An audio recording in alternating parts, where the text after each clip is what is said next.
Ciência e Saúde, com Rosânia Fernandes.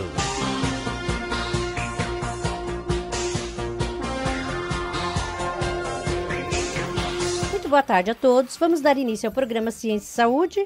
O programa Ciência e Saúde de hoje vem com o tema Transtorno do Pânico.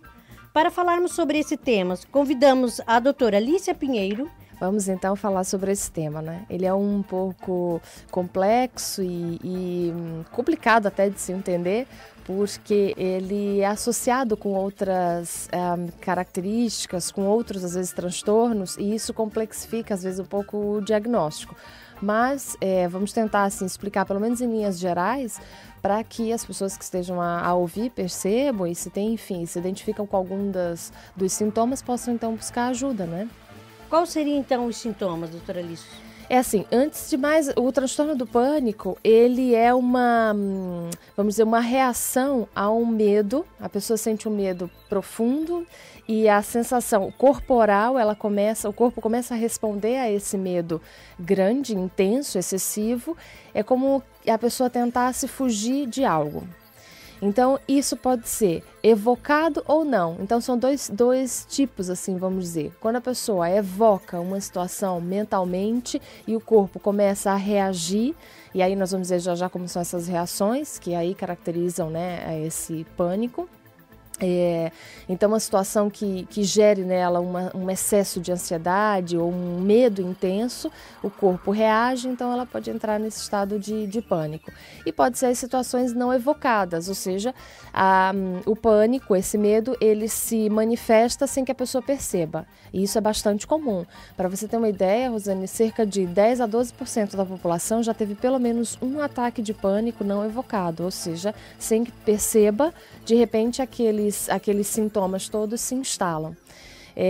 Então, por exemplo, palpitações é um exemplo desse sintoma, sudorese, tremores, sensação de falta de ar ou sufocamento, desconforto torácico, aqui essa dor no peito, né, que às vezes é muito comum nas pessoas. Mas isso, doutora Alicia, como é que eu posso perguntar? Isso não seria... A pessoa não está preparada. Vem de uma hora para outra o sintoma sem que ela não esteja evocado, é isso? É. Mas devido a quê? Devido, por exemplo, a um trauma, não? Não, a ansiedades, a medos internos da pessoa, a inseguranças, a conflitos, a diversas causas. E aí precisa ver qual que é a causa que está, ou seja, a chave que aciona esse tipo de reação. Então, às vezes a pessoa, ela tem, por isso que eu falei que é complexo, porque, por exemplo, às vezes a pessoa ela tem uma dificuldade social, uma fobia social. Então, essa fobia social, ela impede de ter relacionamentos interpessoais saudáveis, enfim. Então, ela foge dessas relações por características, enfim, de dificuldade.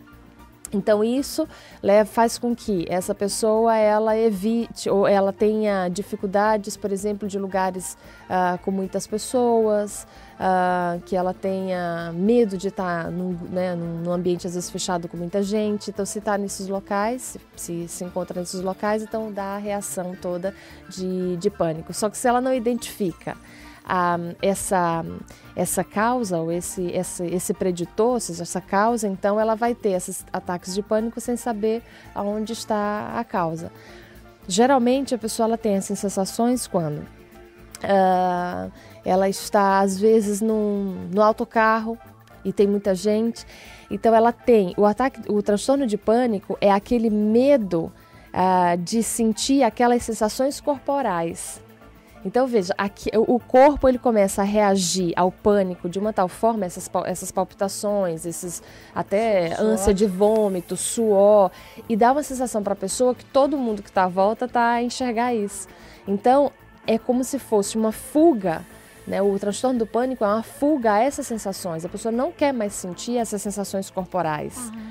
Então, ela tem esse transtorno. Alguns começam a evitar as situações que eu tinha, por exemplo, uma paciente que no ambiente assim, de autocarro e tudo, sempre quando eu tinha muita gente, ela evitava de estar. Por quê? Porque ela tinha medo de que essas sensações corporais aparecessem e ela ficaria então descontrolada, exposta. Porque o descontrole está por trás disso, o transtorno do pânico. O descontrole do próprio corpo, da manifestação do corpo. Exatamente. Então, o medo dessa falta de controle de tudo que está acontecendo consigo faz com que a pessoa tenha a sensação de fuga. Ela não quer isso para ela. Então, ela evita. Aí ela começa a evitar uma série de cenários para... Essa paciente, por exemplo, já não queria mais ir trabalhar, porque durante o trabalho ela sentia às vezes náusea, tontura, essa sudorese, esse medo de morrer. Uma das sensações mais comuns do transtorno do pânico é o medo da morte, né? Só que até a pessoa enxergar descobrir isso, então ela tem essas reações todas e não quer, vamos dizer, demonstrar ou sentir.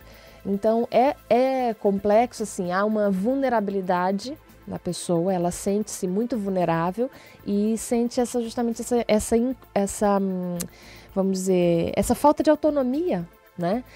Isso às vezes prejudica até as relações conjugais, porque dependendo da situação, enfim, de como está esse processo do transtorno do pânico, a pessoa às vezes ela não consegue fazer mais nada sozinha. E aí entra em outra esfera, que é o que nós chamamos de agorafobia, porque aí já entra no processo fóbico mesmo, mais, vamos dizer, mais intenso. Então ela já perde essa condição de autonomia. Vai ao supermercado, às vezes, com o marido junto, tem que fazer as coisas, ela não sai mais à rua sem estar acompanhada, então gera uma completa dependência. Quando nós falamos em pânico, muitas vezes o ouvinte pode associar com terror. Esse terror que é passado nos filmes ou na televisão, tem alguma coisa a ver com o transtorno? É assim um terror, a pessoa fica mesmo aterrorizada com determinada situação? Ou não? Podemos associar, sim, essa sensação de terror. Então imagina como é que o nosso corpo reage a essa sensação de terror, de um medo excessivo, né? Então reage a tudo isso como nós falamos agora, essas sensações todas corporais. Às vezes, associado a isso, está uma série de processos de pensamento cognitivos, né? Associados junto com essas sensações corporais, seja de justamente medos excessivos, inseguranças, essa sensação de vulnerabilidade, não querer demonstrar isso para os outros, enfim, nesse momento a parte cognitiva também é muito afetada. Então, a pessoa não querendo isso, há esse movimento de fuga, né? Então, o transtorno de pânico ele é caracterizado, vamos dizer, nesse cenário. Por isso que o terror aqui pode ser, vamos dizer, uma das chaves. Uma coisa parecida, uma sensação parecida, né, com pânico ou terror. Então, há de tudo. Por exemplo, eu também tive uma paciente que era uma mãe super protetora e se preocupava muito com os filhos e tudo. E enquanto os filhos não voltavam para casa, eles saíam à noite, eram jovens e tal. Enquanto não voltavam para casa, então ela, com as preocupações mentais de espero que não vá, né, acontecer nenhum acidente, que vão ser assaltados, se não estacionar o carro corretamente, podem riscar o carro, pode bater, pode... A elucubração mental dela, por isso que ele, por exemplo, pode ser associado com ansiedade, o transtorno de ansiedade. Percebe que é um conjunto de fatores. Né? Ela pensava tanto, né, mentalmente na possibilidade de acontecer alguma coisa negativa e aquilo então levava a uma série de reações corporais. Então, palpitação, né, o coração bater mais rápido era um dos primeiros sintomas dela. Depois ela ficava com sudorese. Depois o sangue dela parecia que sumia, não é? Ficava pálida, sem ar e essa dor no peito. Eram algumas das principais sensações dela. E parecia então que ela ia perder o controle e ia morrer, né? Então, nesse momento ela está em ataque de pânico, em função das ansiedades e dos pensamentos dela, em função dos filhos e tarará. Então é um efeito, né, vamos dizer, cascata, né, em cascata, onde desemboca naquela reação corporal. Doutora Alicia, e o transtorno do pânico, ele é considerado uma doença? É um transtorno, então significa que está associado a ele diversas outras, vamos dizer, outros transtornos, outros sintomas, e precisa de tratamento. E o tratamento seria o quê? Era um psicólogo, Sim, farmacos? Uma psicoterapia, isso já ajuda bastante. A terapia cognitivo-comportamental ajuda bastante, porque a pessoa vai mapear justamente, por exemplo, esses processos cognitivos, né? Por que tem esses pensamentos negativos, que isso gera, por exemplo, o caso dessa senhora que eu falei, essa ansiedade dela, esses pensamentos, essa superproteção dos filhos, gera essa sensação corporal que gera esse ataque de pânico. Então tem que mapear tudo isso, né, para evitar que chegue no ataque do pânico. E depois disso, assim, há uma série de técnicas dessa terapia cognitiva comportamental que ajuda, desde no próprio setting terapêutico, no próprio consultório, ali junto com o paciente, mapeando essas cognições, às vezes fazendo até, Rosânia, psicodramas, ou seja, cenários junto com ele, né, do que ele sente medo, dos seus receios, ou mesmo ao vivo, em situações ao vivo, o terapeuta sai junto com a pessoa e vai vivenciar algumas coisas. A enfrentar o medo. A enfrentar, exatamente, diversas situações. A superação seria, então, essas situações que a doutora colocou, que é enfrentar o medo, que é fazer o psicodrama, isso seria alguns fatores para a superação? Seria. Por exemplo, uma outra paciente que eu tive, ela já não saía mais de casa, só acompanhada com o marido. E ela, por exemplo, queria muito comprar flores na esquina da casa dela. Ela disse que era assim, a 3 casas da casa dela. E eu não conseguia. Então nós treinamos várias vezes em consultório, como ela morava longe, não tinha como fazer ao vivo, vamos dizer assim, então nós treinamos várias vezes no consultório. Desde, Rosânia, ao acordar, vestir a roupa, tomar o pequeno almoço, contar o dinheiro, pegar a mala, anotar no papel o que ia comprar, o tipo de flor, tudo, quantos passos ela ia ter até a floricultura, o que ela ia dizer à atendente, a flor que ia pegar, tudo mapeado antes. E acredite, ela conseguiu. Conseguiu superar. Conseguiu e foi uma vitória, ela ficou muito feliz. Primeira vez, depois de muitos anos, que ela tinha saído de casa sozinha para comprar uma simples flor na esquina, 3 casas da casa dela. Isso já não é mais só o ataque do pânico, é aquilo que eu estava falando agora há pouco, da agorafobia, ou seja, já entrou num estágio onde uma fobia tal que a pessoa já nem sai de casa, só acompanhada. Então, para essa paciente, por exemplo, foi uma vitória. Né?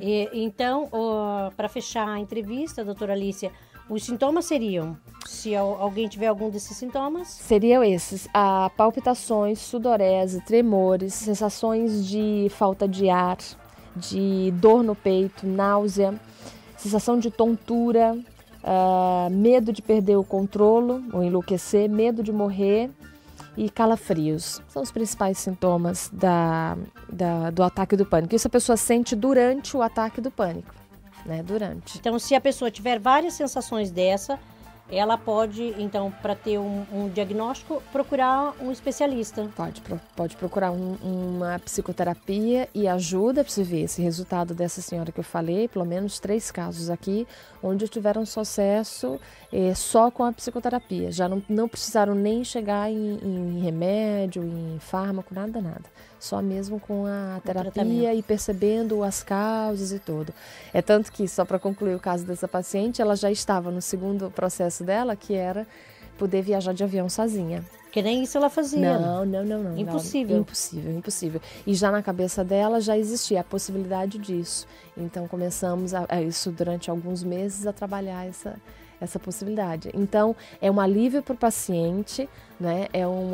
A qualidade de vida melhora para a pessoa e um alívio dos sintomas, e as relações conjugais, familiares, elas também melhoram, porque dependendo da situação, você vê, já gera um nível de dependência, onde às vezes fica muito complicado. Um estresse, né? Até para os próprios companheiros, né? Exatamente, para os próprios companheiros, o marido, a esposa, enfim, quem é que tem esse transtorno, fica uma relação que a pessoa, para ela é ruim porque gera dependência, e para o outro...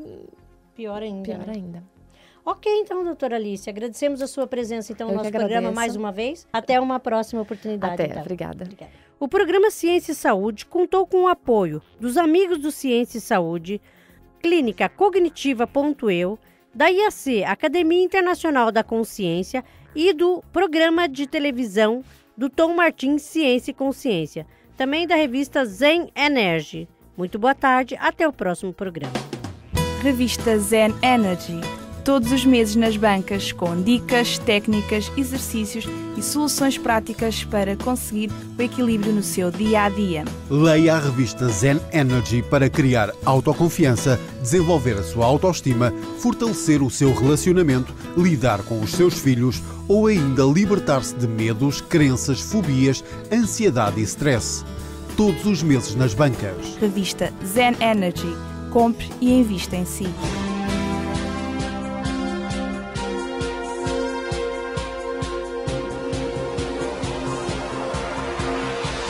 Ciência e Saúde.